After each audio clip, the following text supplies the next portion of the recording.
Aloha, everyone. I'm Kahu Rennie from Eva Community Church. And good, And Rick.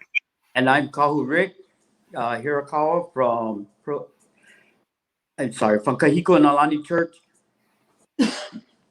Our- Great intro. I don't know how, because I'm not going to edit this. I'm going to just put it uh, up.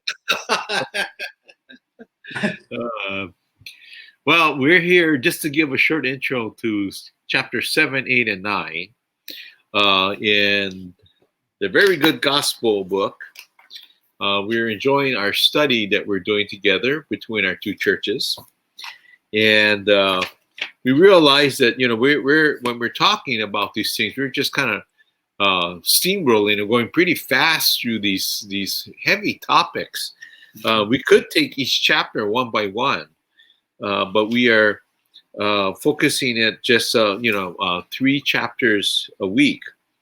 So this week we're focused. Well, chapter 7 is called Shalom and Creation, and when the Lord created the world, He created it good, but somehow it became broken, and that's what Lisa Harper talks about: the brokenness of creation in many different ways.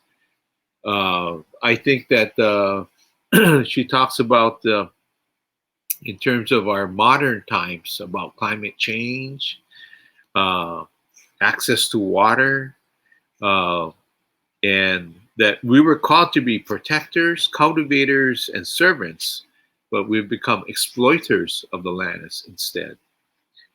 And so we will talk about some of those kind of issues that are have happened here in Hawaii. Some of it subtle, some of it's not in the book. It's just our knowledge as we begin to study our situation here in Hawaii with what would I say, uh, of the land. Like when the plantations came here, the effect of fertilizers and pesticides, where waste management is concerned, how that has affected the land and people. Especially, I know that when I was out in Nanakuli visiting some friends, I looked out their backyard and I was like, wow, that's amazing. When they moved there, they had a beautiful backyard, but now the dump is behind them, and the dump has risen some 12 feet behind their house. And the smell and the whole idea of letting their children or grandchildren run outside now, it's just a big issue.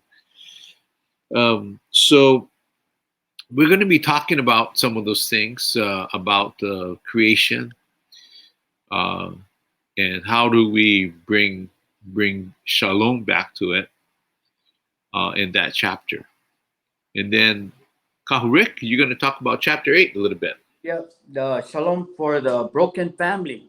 I think when I reviewed some of the things, even from 7, and how it kind of reflects or kind of goes back to 8, and the reasoning behind because of the broken families.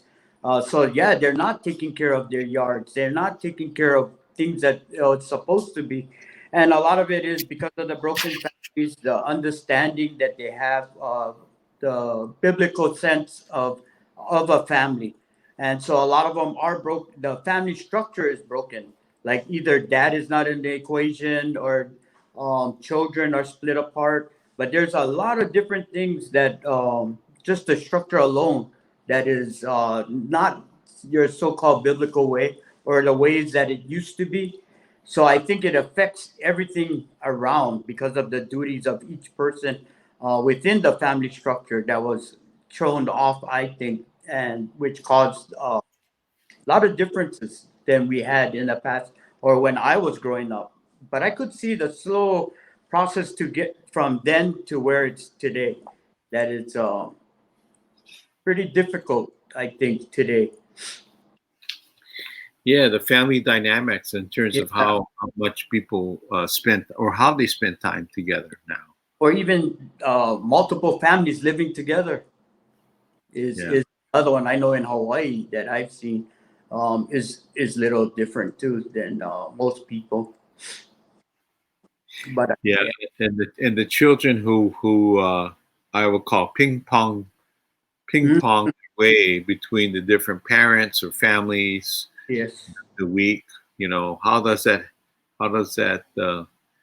um, in their own psyche or in their own growing up, how does that affect them? You know, Yeah. uh, And then also too, it goes back because now you have like before, I like for myself anyway, I had only one father figure in my life where some of these children are having more than one that they have to call kind of like dad. yeah, They're a little difficult. So you got two families trying to cram up into one. I think it's kind of like a problem too. yeah. Uh, And you know, and then with us being Kahu in Hawaiian churches, and it's not just Hawaiians, but in my lifetime, in all the churches I've served, you know, becoming Hanai dad, you yeah, know, yeah, they call Kahu Hanai and Keiki Hanai. You know, it's like it's just amazing how many children are without parents. I mean, they have parents, or their parents are absent. yeah, yeah. Yeah, so we'll talk about some of those kind of concerns. Uh-huh. And then chapter 9 is shalom and race. And gosh, with this past year, with all Mm, the issues around Black Lives Matter, you know, we're going to be looking at some of those concerns about race and ethnicity. And in the book, she talks about the four implications of truth. And what does race have to do with rebuilding the ancient ruins mm, based on Isaiah? And what is multiculturalism? And I can tell you that for myself, you know, I keep hearing the word the melting pot, the mm, melting pot. And I keep, you know, I have to correct, I hate to say I use the word correct, but I have to inform the people that the word melting pot is not a good description of what multiculturalism and cultural diversity is. Because in the melting pot, what happens? Everything melts. yeah. Everything melts to a bland color or one color, right? And so it's a melting pot. That's not what cultural diversity and respecting one another's difference is all about. So other people have used like stew pot or salad bowl. When you're in the stew pot, you know, all the different ingredients come together to make it taste good, but they all retain their properties, yeah, and they retain who they are. And so how do we talk about that? I was president of the Multicultural Publishing and Education Council for 10 years. So I work with educators and librarians all over the country. And, you know, we used to hear it all the time. Oh, cultural diversity, diversity. And, but we also used to talk about the Barbie effect. You know what the Barbie effect is? Mm. Where you just paint the doll a different color. Oh, And, yeah. and now it's a different ethnicity. Yeah. But just by changing the skin. But now you notice how dolls and everything, they really buy what, not only the doll itself, but the fabrics and the clothes and everything else. And so we're going to talk about some of those things. And I think in the melting pot, I think the biggest issue that people have is that when you melt, you lose your identity, you lose who you are. And I think that's part of what's going on in our society is that the people who are thinking melting pot, and you hear the word white privilege a lot of times, it's more, I don't know if it's white privilege or white fear, because they're losing their identity to all the different colors. Because some people think they're losing their identity, they're not. It's more appreciating other people's identity and appreciating other people's stories that are unique.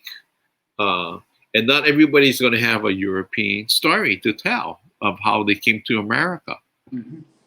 And also to appreciate the stories of our indigenous and native peoples. So we're going to be looking at that. That's a lot of topics to cover in an hour and a half, and so it's just like I said, this study is more for just a teaser on life, but it gives us a taste of the good gospel because we understand the shalom in cultural diversity and appreciating one another. Yes. So you want to wrap us up? Yeah, I think it would be really interesting how they all kind of work together, or actually, I can't. Yeah, kind of work together, or maybe how we actually not working together because of the things that are happening. I think that makes a big difference and makes it kind of exciting. I know there'll probably be a lot of sharing too on this. I think because it's becoming the topic now is becoming closer to home. I think now, Yeah. a lot of this because it's happening right here in Hawaii. Right. Right. Yeah. So everyone, please read the 3 chapters, Mm. and like in the past, you might read forward, backwards. Circle, mark up your book, or mark up your digital book, or whatever, and come with your concerns, your questions, your comments, whatever. And we look forward to seeing you all again uh, this coming Tuesday night. Mm-hmm. Yes. And when I'm saying this, I'm gonna say this, and I know it's gonna be recorded, but just pray for Janet. Janet was on us with us, and remember, she kind of disappeared at the end, and we didn't know that she had an emergency.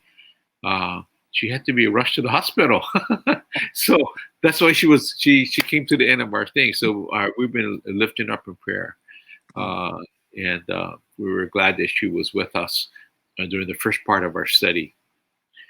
So, all right, everyone. We'll see you guys later. Take Okay. care. Okay. Okay. Aloha.